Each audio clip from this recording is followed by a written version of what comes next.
term Heathland Golf. You've heard of it in this style, which is a classic style of inland golf that is developed in England in the 1900s and early 20th century.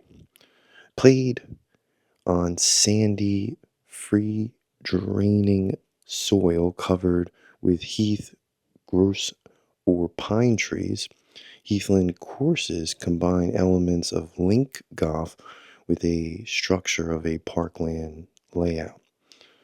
This creates a highly demanding and strategic play.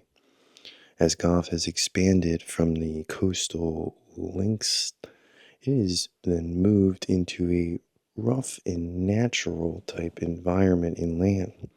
They found conditions in the heath covered landscapes of multiple southern England cities, which then developed this feature. These are areas featured sandy subsoil, sometimes linked to linkland, but instead the dunes by the sand were covered with a different type of scattered pine and heath.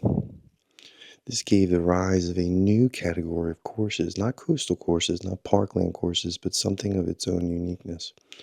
Many of these great heathland courses were developed in the great golden age of golf design, when designers like Harry Colt and Willie Park Jr. helped design them.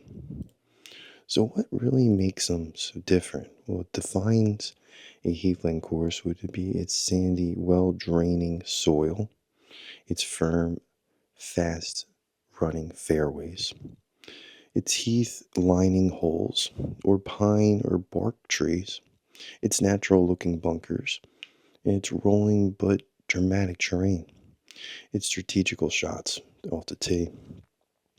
Sundale Golf Course, the old course, is one of the purest heathland experiences in the world. Woking Golf Club is another great one. Overall, Heathland is a firm inland golf course with heath hazards and open pine landscapes. It's great for accurate drives, strategic places with your shots, and creative shot shaping while making smart risk-reward decisions. Overall, Heathland represents the strategic golden age of inland golf design, firm infoot that was designed for rich tradition. That's it for this video. Keep a lookout for more videos to come. Take a look at another video.